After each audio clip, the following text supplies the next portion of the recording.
헌법재판소가 윤석열 대통령 탄핵 사건을 두고 막바지 논의를 이어가고 있습니다. 이르면 이번 주 후반 선고가 나올 가능성이 크다는 관측이 나옵니다.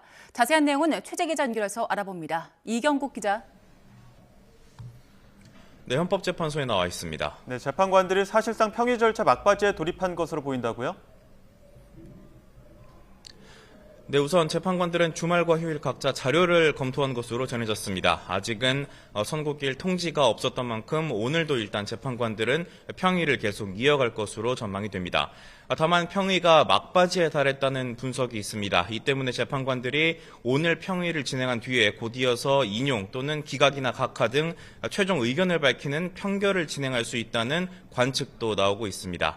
그렇다면 언제 선고가 이루어질지도 관심인데요. 일단 내일은 박성재 법무장관 탄핵 사건의 변론기일이 잡혀 있습니다. 결국 이번 주에 선고가 내려진다면 그간 변론기일이 진행되어 온 목요일 또는 역대 대통령 탄핵 사건 선고가 나왔던 금요일에 선고가 이루어질 가능성이 있습니다. 이번 주가 윤 대통령 운명을 가를 한 주가 될 수 있다는 전망에 무게가 실리는 가운데 대통령 측 대리인단은 윤 대통령이 헌재 선고 전에는 별도의 입장을 낼 계획이 없다고 밝혔습니다. 헌재가 역대 대통령 탄핵 사건 중에 가장 오랜 시간 논의를 이어가고 있는데 그 이유에는 어떤 것들이 있을까요? 네, 일단은 재판부가 사회적 혼란을 줄이기 위해서 전원 일치 결정을 시도할 수 있다는 전망이 꾸준히 제기가 되고 있습니다. 또 윤 대통령 측이 탄핵 심판 과정에서 국회 측의 내란죄 소추 사유 철회 그리고 수사기관 조서 증거 능력 인정 등을 두고 문제를 제기했던 만큼 절차적 논란을 없애기 위해서 평의가 길어지고 있다는 분석도 있습니다. 이런 여러 가능성들을 고려해보면 윤 대통령 사건 선고 이번 주를 넘길 가능성도 배제할 수는 없는 상황입니다.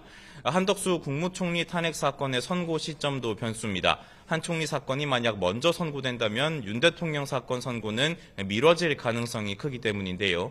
다만 두 사건에 대해서 같은 날 선고가 이루어질 가능성도 존재합니다. 네, 오늘도 헌재 부근에서는 탄핵 찬반 양측의 집회가 이어질 예정이죠?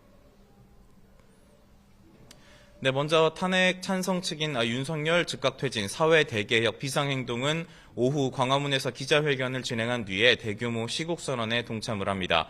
오늘 저녁에는 이 비상행동과 야 5당의 탄핵 촉구 집회 그리고 행진도 예정돼 있습니다. 반면 탄핵 반대 측에서는 윤 대통령 지지자들로 구성이 된 대통령 국민변호인단이 현재 앞 릴레이 기자회견을 진행합니다. 자유통일당과 탄핵 반대 범국민연합 등도 헌재 부근에서 탄핵 반대 집회를 엽니다. 오늘도 헌재 부근에는 수많은 경찰 기동대원들 배치가 돼 있고요. 엄격한 통행 통제도 이어지고 있습니다. 헌재 부근 지하철역인 안국역에는 대통령 탄핵 심판 선고 당일에 상황이 안정될 때까지 역사를 폐쇄할 예정이라는 공고문도 붙었습니다.